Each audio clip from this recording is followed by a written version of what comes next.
Hi, Matt and Sanju. Today we're going to be looking at the elementary charge and also Coulomb's law.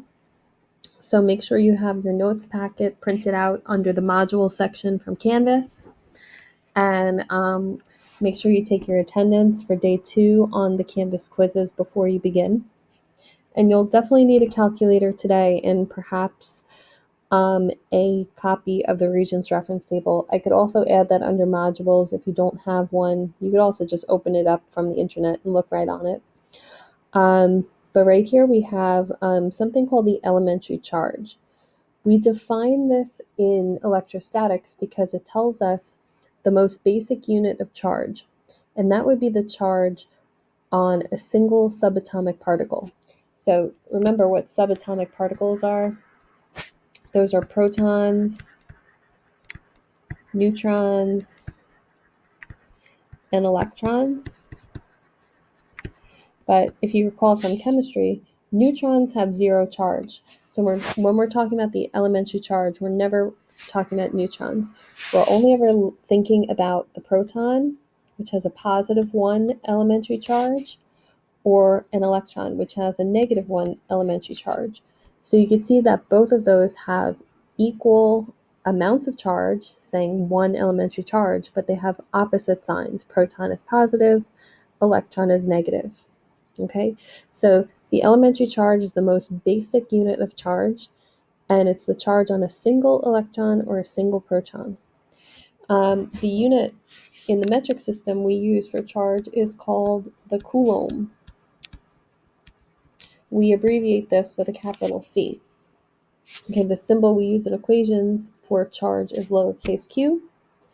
And if we were to write down the charge for a proton or an electron, not in elementary charges, but in coulombs, an electron would be -1.6 times 10 to the -19 coulombs, and the proton would be +1.6 times 10 to the -19 coulombs. So looking at the exponents, a very, very small amount of charge, and that would make sense because the proton and electron are incredibly small. They have opposite signs, but they have the same magnitude, the same amount of charge. Okay?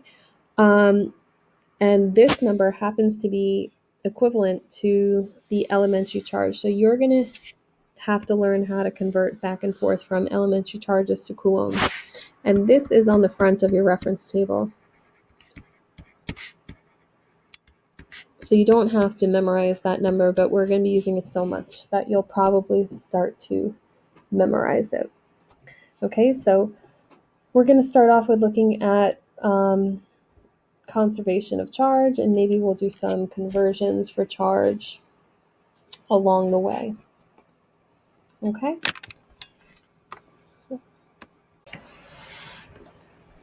we're going to look at the conservation of charge, and this is like any of our conservation laws where the amount of charge we have to begin with equals the amount of charge we have to end with.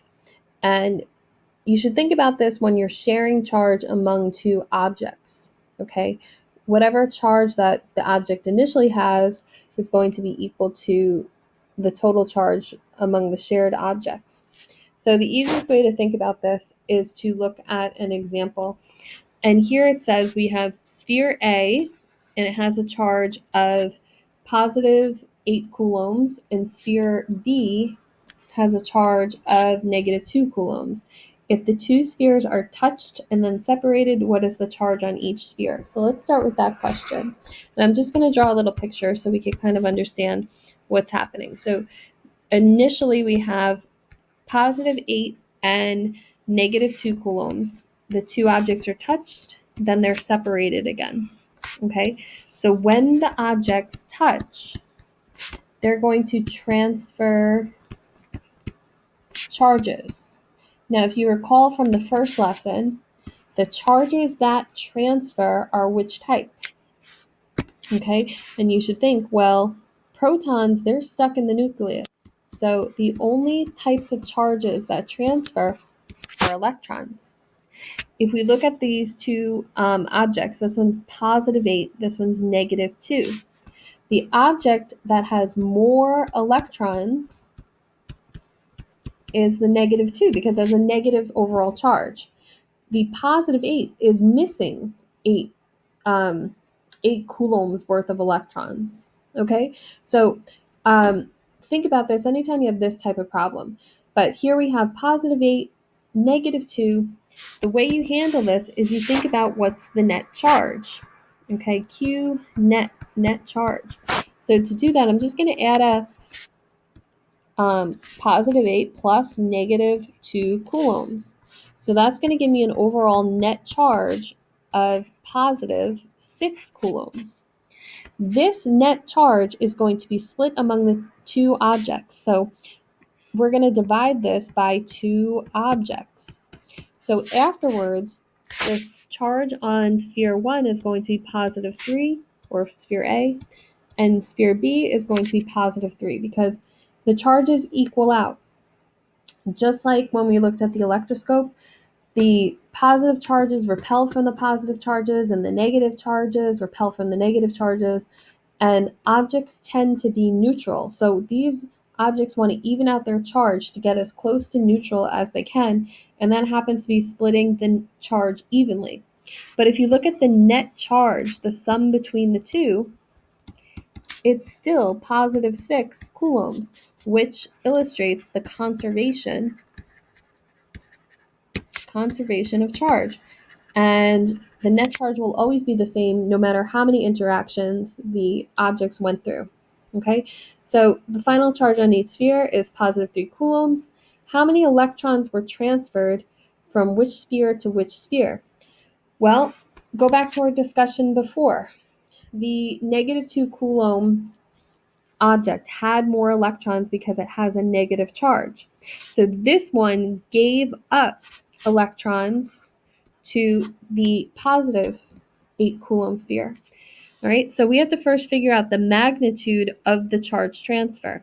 So in order to make this charge go from positive 8 to positive 3, it had to give up a net charge of positive, or rather, let me change that. It had to give up a charge of negative 5 coulombs. Okay, but rereading the question, it says electrons. Electrons are not coulombs. In order to get this into electrons, we actually have to convert it into that quantity we learned about on the previous page, elementary charges. Okay, so let's look back to the previous page where we learned that one elementary charge is equal to this number of coulombs. One elementary charge is the charge on a proton, positive 1e. It's also the charge on an electron. So if I wanted to find out the number of protons on an object or the number of electrons on an object, I would have to convert to elementary charges in order to find out that number. So now that we know that the charge is positive 5 coulombs, I'm going to have to convert this into elementary charges so I could see just how many electrons are on this object, or how many transferred to that object. So we're going to set up my big parentheses for conversion. So this is the charge on one electron. So we have negative 5 coulombs on top. The coulombs cancel with coulombs on the bottom, and we're going to divide out this number. So you could imagine that this number should be very, very large considering we're talking about how many electrons are there. Okay? All right, so the number I got was 3.125 times 10 to the positive 19. So we're moving the decimal point this way 19 times. So it's going to be a huge number. So this is the number of electrons that transferred from the more negative object to the less negative object. Okay, so this went from B to A. Okay, and that's the end of that question. It's a very typical conservation of charge question. Okay, there's one thing I want to get to before we go on to Coulomb's law, and that's to go back to the elementary charge for a moment. Okay, one thing that you need to know is that you can never find less than one elementary charge in nature. You're never going to find half a proton or half an electron in nature. You can't transfer half an electron. So when we talk about elementary charges, this has to be in whole numbers. You're never going to have 2/3 of an elementary charge in nature. If you're working in a lab setting, we'll get to that at the end of the year, but yeah, you can have fractional charges. But here, when we're talking about transferring charges by rubbing two objects together, these will only show up in whole numbers. And coulombs, right, this coulomb number, 1.6 times 10 to the negative 19th, that will only show up in multiples of this number.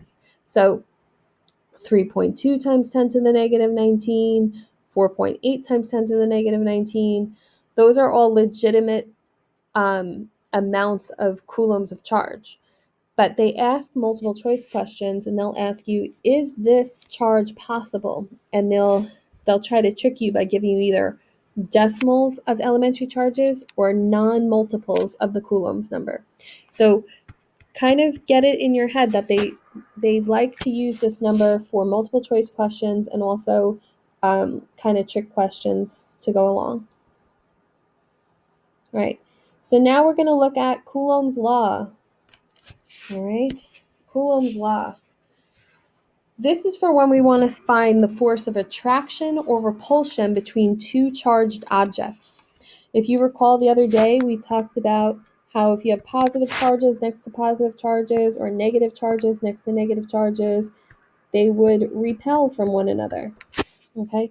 If you had a positive charge next to a negative charge, they would attract to one another because opposites attract and likes repel. Coulomb's law helps us find the magnitude of that force and also the direction of that force. Okay, so this is the equation. This is the first time really we're opening up that reference table and we're under the electricity section. So this is listed in that electricity section. Okay, and this is for forces, so the push or pull between the charges. Okay, so let's define a couple things. Q1 and Q2, that's the charge on the particle. And we could be talking about a large object with a lot of coulombs, or we could be talking about a proton or an electron, and then you would need to know that charge from the front of the reference table. These numbers for us have to be in coulombs for this calculation, right? So we're going to be using that 1.6 times 10 to the negative 19th if we're talking about a proton or an electron. R is the distance between the two centers, and that's going to be in meters. So notice we have the R measurement from center to center on these two charges. All right, K, this is from your front of the reference table, front of your table, okay? This is the electrostatic constant.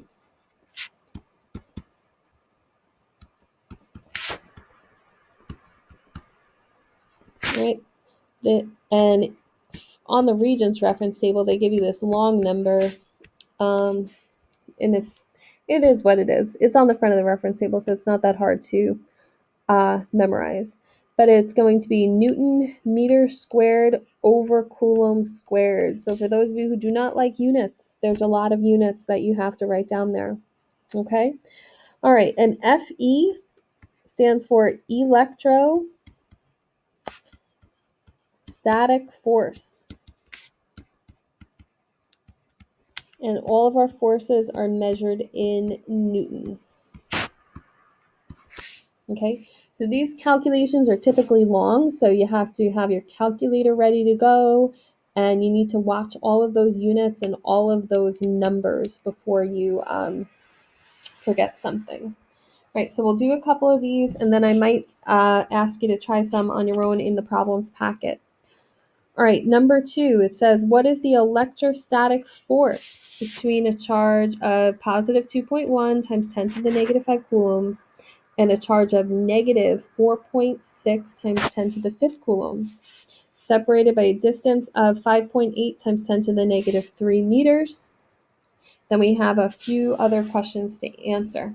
So we're just looking for the magnitude of the force.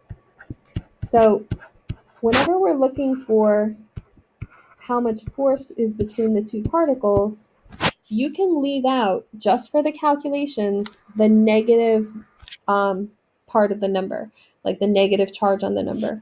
It doesn't add anything to your calculation because it doesn't tell you about the direction, like we had our direction back in kinematics and things like that where we required a negative sign. Here we could just put the magnitude, the positive value of the number into our calculation, and we'll get into how we get the direction after we do the math out. Okay, so here I'm putting in the electrostatic constant, 8.99 times 10 to the ninth Newton meter squared over Coulomb squared.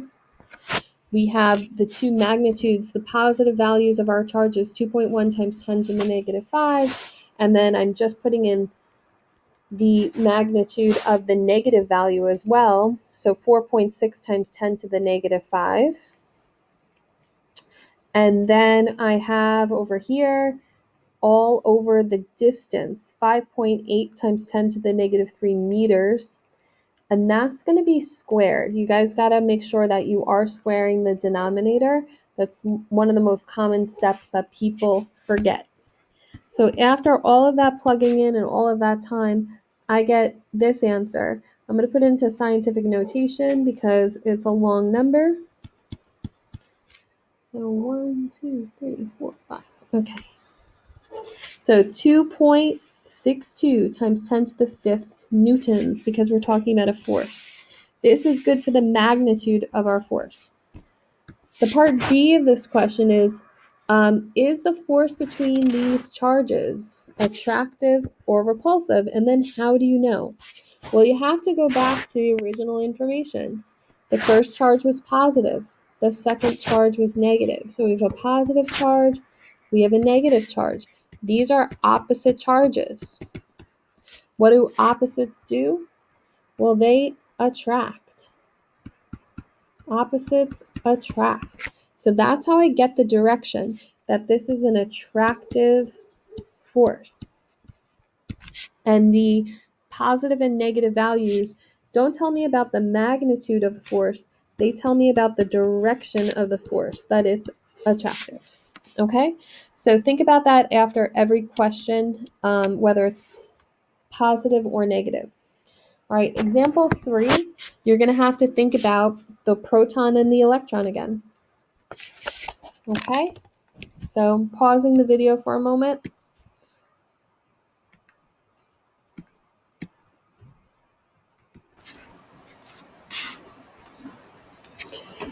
Okay, so example 3, we are going to calculate the electrostatic force between a proton and an electron. Okay, so anytime they're referencing a proton and an electron, you have to think about the charge on a proton or electron. And they have equal magnitude charges. That's the 1.6 times 10 to the negative 19th Coulomb. But the proton is positive, the electron is negative. So keep that in the back of your head. All right, so we have the charges on the proton and the electron, and if they're separated by a distance of 5.3 times 10 to the negative 11th meters. So we're using Coulomb's law again, Fe equals K, Q1, Q2 over R squared.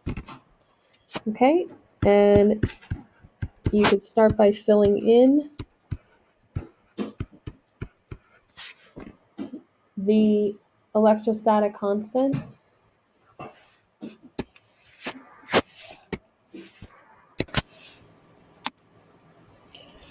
So 8.99 times 10 to the ninth Newton meter squared over Coulomb squared.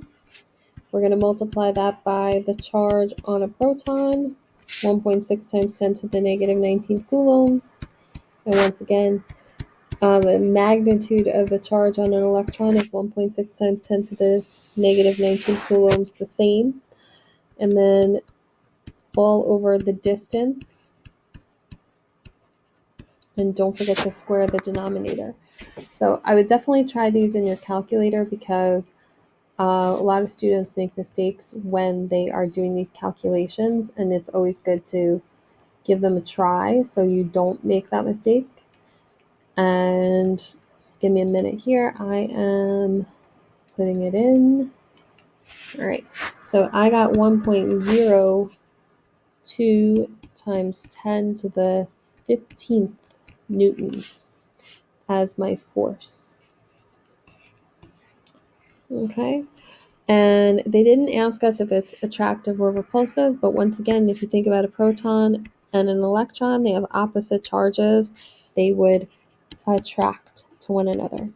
Okay, there are two more in this section. If you can, pause the video and give number 4 a try, and then 5 is sketches of graphs. I'm going to just continue on with the answer key, but I want you to pause it and try the next one on your own. All right, so number 4 says a charge of positive 8.7 times 10 to the negative 6 coulombs experiences a repulsive force of 4.2 times 10 to the negative 2 newtons when located at a distance of 3.7 times 10 to the negative 3 meters away from an unknown charge. What is the magnitude and sign of that unknown charge? So it's a little bit different in this question. We're not looking for the force. We're missing one of the charges, and that's what we're solving for. We would still use Coulomb's law, Fe equals K, Q1, Q2 over R squared, but this time we're looking for the unknown charge. We'll call Q2 the unknown one. Okay, so let's put in everything we know and we'll work backwards to get our answer. So they told us Fe. It's measured in Newton's forces. So we know Fe, that's going to be our 4.2 times 10 to the negative 2 newtons. We have our electrostatic constant always 8.99 times 10 to the 9th Newton meter squared over Coulomb squared. We have our one charge, which was given 8.7 times 10 to the negative 6th coulombs. We have our unknown charge Q2, and it's all over the distance 3.7 times 10 to the negative 3 meters squared. Okay, so we're going to solve out for Q2. Make sure you square the radius, bring it up, then divide by the other 2 on the other side, and it should work out. I'm going to plug it in my calculator now. See if you can match what I get. Also, start to think about what the direction has to do with determining the answer to this question.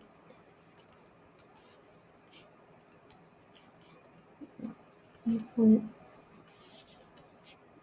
right, so what did I get? I got 5.56 times 10 to the negative 22 coulombs. Okay, so that is the magnitude of the charge. And now we have to think about the sign of the charge. The key to that answer is the fact that it experiences a repulsive force.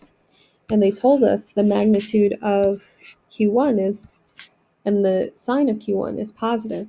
So Q2, in order for this to be a repulsive force where they would push apart and repel, this would have to be positive too. Okay, so 2 positive charges repelling one another with the force. All right, so now let's do the sketches. Like I said before, pause the video, see if you could think ahead and do them, and then we'll go over them. Part A, it says sketch the shape of the electrostatic force versus distance. All right, so A, we would have Fe on the y-axis, R on the x-axis. Anytime you're doing graphs, think about the equation that the 2 variables are in. So we're not concerned with K, Q1, or Q2 in this instance, but as R goes up, Fe is going to go way down. This is called an inverse squared relationship. Every time distance is increased, Fe is going to go way down. You get that curve. Now in part B, it says sketch the shape of electrostatic force versus charge, given that the other charge is held constant. So same sort of idea. We're going to put Q on the X, Fe on the Y, and think about the equation again. Fe K Q1 Q2 over R squared. Everything else that's not mentioned, we would just say is held at the constant. So as Q goes up, Fe goes up, so you would get a direct relationship here. It's in the numerator. All right, part C, what happens to the magnitude of the electrostatic force, so the amount of the force, if the distance between the two charges is doubled? So this is a relationship question that we do with the ones and the twos. So you write down your equation. Anything that's not changing is 1, and then you just put in the factor by which the other thing changes. So we're looking at electrostatic force and distance doubling. So K, Q1, and Q2 are not changing, so they're all 1s, but the distance is doubling, so that's 2 times, but that has to be squared. So the force is going to be 1/4 the original amount. Right? What happens to the force if the two charges, or one of the two charges, is doubled? So everything else you could say is remaining constant. So K is constant. We'll say Q1 is doubling, Q2 is remaining the same, distance remains the same. So Fe is going to be 2 times its original amount. Okay, so we're not going to go ahead to electric fields. That will be another day, right? But make sure you're following along with your notes and get a copy of the problems packet as well, and you could give a couple of those problems a try. Okay? Don't forget your attendance. Talk to you later.